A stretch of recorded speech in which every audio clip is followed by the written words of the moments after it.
AB tutorial మనకి ఆంధ్రప్రదేశ్ రాష్ట్రానికి సంబంధించి కాంట్రాక్ట్ అండ్ అవుట్సోర్సింగ్ జాబ్కి సంబంధించి ఒక ఇంపార్టెంట్ అప్డేట్ ఏదైతే రావడం జరిగింది. ఇక్కడ వచ్చేప్పటికి ప్రకాశం డిస్టిక్ అనమాట, ఒంగోలు.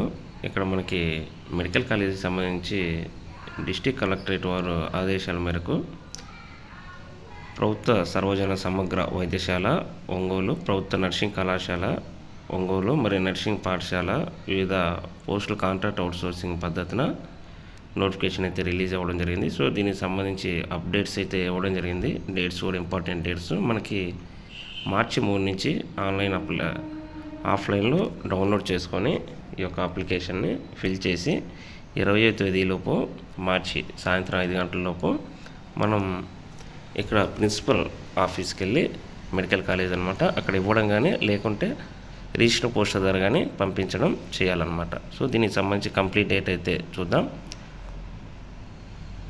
సో ఇక్కడ వచ్చేవాటికి మొత్తం పోస్టులకు సంబంధించి కానివ్వండి, అదేవిధంగా సెలక్షన్ ప్రాసెస్, అప్లై విధానం అన్నీ కూడా 1 by 1 అయితే చూద్దాం. ఇది డిస్ట్రిక్ట్ సెలక్షన్ కమిషన్ అనమాట, డిఎస్సి ద్వారా ఫిల్ చేయబడుతుంది. ఇది ప్రకాశం డిస్ట్రిక్ట్ సంబంధించి.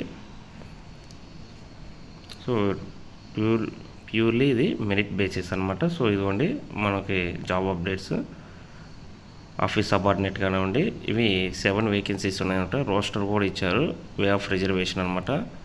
అదేవిధంగా audiometry technician, dark room assistant, dialysis technician, ECG technician, electrician or mechanic, FNO, junior assistant computer assistant అనమాట. సో ఇవి వచ్చేటికి 4 వేకెన్సీస్ ఉన్నాయి.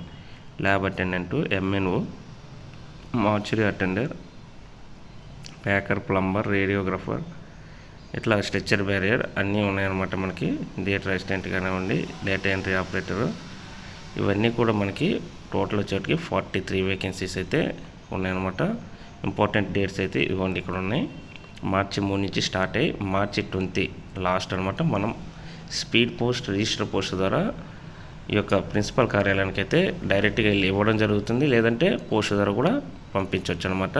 సో దీనికి సంబంధించి certificate verification dates, important dates అన్నీ అయితే ఇచ్చారు. మీరు అవన్నీ కూడా ఒకసారి చెక్ చేసుకోండి. అదేవిధంగా దీనికి సంబంధించి మనకి క్వాలిఫికేషన్ వచ్చేప్పటికి అటెండర్కి 10th క్లాస్ అనమాట. సో ఇవ్వండి ప్రతి ఈసీజీ టెక్నీషియన్ అనేవాటికి స్పెషలైజేషన్ క్వాలిఫికేషన్ ఉండాలి. ఇంకా ఎఫ్ఎన్ఓ, ఎంఎన్ఓ వీటికి వచ్చేవాటికి 10th క్లాసు. అదేవిధంగా జూనియర్ అసిస్టెంట్కి మస్ట్ కంప్యూటర్స్ అనేవి రిలేటెడ్గా ఉండాలన్నమాట. మార్చర్ అటెండెంట్ ఇది 10th క్లాసు. ప్లంబర్ ఇది మనకి ఐటీఐ క్వాలిఫికేషన్ కలిగి ఉండాలి. Stretcher barrier 10th class. Data entry operator ఇవి కంప్యూటర్స్ ఉండాలన్నమాట. So packer 10th. ఇవన్నమాట క్వాలిఫికేషన్స్. మనకి ఏజ్ లిమిట్ 18 to 42 మధ్యలో ఎవరైతే ఉంటారో వాళ్ళు అప్లై చేసుకోవాలి. అదేవిధంగా మనకి age relaxation SC, ST, BC, EWS వరకు 5 years వరకు ఉంటుంది. ఎక్స్ఈడబ్ల్యూఎస్ మనకి 3 years, పీడబ్ల్యూడి వాళ్ళకి 10 years, 52 అనేది మ్యాక్సిమం. మనకి ఇదిగోండి అప్లికేషన్ ఫీ అయితే ఇవ్వడం జరిగింది. మన డీడీ తీయాలి 300 రూపీస్ అనమాట జనరల్ క్యాండిడేట్స్కి. ఇంకా SC, ST, BC, physically challenged candidates ఎవరైతే ఉంటారో వాళ్ళకి 200 rupees. Principal government medical college Ongole దీని మీద డీడీ తీసి పంపించాలి. మెథడ్ ఆఫ్ సెలక్షన్స్ అయితే 100 మార్క్స్ అనమాట. 75% అయితే మన స్కోర్లో తీయడం జరుగుతుంది. 10 మార్క్స్ అనేవి year of passing 10th class, yearly 1 mark లెక్క.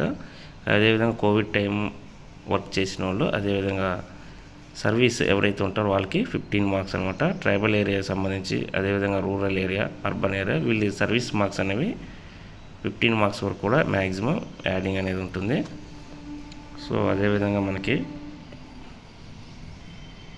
10th క్లాస్కి సంబంధించి స్టడీ సర్టిఫికేటు, అదేవిధంగా క్యాస్ట్ సర్టిఫికేటు, ఈడబ్ల్యూఎస్ వాళ్ళు ఈడబ్ల్యూఎస్ సర్టిఫికేటు, అదేవిధంగా సదరం వాళ్ళు ఇట్లా ఇవన్నీ కూడా ఫిల్ చేసి ఈ యొక్క అప్లికేషన్ ఏదైతే ఉంటుందో అది ఫిల్ చేసి ఈ డాక్యుమెంట్స్ అనేవి యాడ్ చేసి మనం రిజిస్టర్ పోస్టు లేదా ప్రిన్సిపల్ కార్యాలయానికి ఇవ్వాలి. సో మనకి అప్లికేషన్ ఇదిగోండి, ఇది ఎక్స్పీరియన్స్ సర్టిఫికేట్ అనమాట. ఎవరైతే చేస్తున్నారో కోవిడ్ టైంలో కానీ ఎక్స్పీరియన్స్ సర్టిఫికేట్ సంబంధించేది అనమాట. సో ఇదే అప్లికేషన్ అనమాట. మనకి ఇవన్నీ మనం ఫోటో అంటించి ఈ యొక్క బయోడేటా ఫిల్ చేసేసి మనమంతా కూడా డీడీ నెంబర్, డీడీ తీసింది వేసి సంబంధిత కాపీ ఏదైతే ఉంటాయో documents 10th, study certificates, Aadhaar card, మన బయోడేటా, ప్రతి డాక్యుమెంట్ మీద సిగ్నేచర్ మీరు అటెస్టెడ్ సైన్ చేయించండి. అదేవిధంగా క్యాస్ట్ సర్టిఫికేట్స్ ఇవన్నీ కూడా ఫిల్ చేసేసి ప్రిన్సిపల్ కార్యాలయానికి చెక్ లిస్ట్ కంపల్సరీ అండి. మీరు ఒకటి వాళ్ళకి ఇవ్వాలి, ఒకటి మీరు తీసుకోవాలి కంపల్సరీవి. ఇవన్నీ ఎస్ ఆర్ నో మీకుంటే ఎస్, లేదంటే నో టిక్ చేసేసి సిగ్నేచర్ చేసి వాళ్ళకి ఇచ్చేసేయడం లేదా పోస్ట్ ద్వారా సెండ్ చేయడం చేయాలి. Thank you.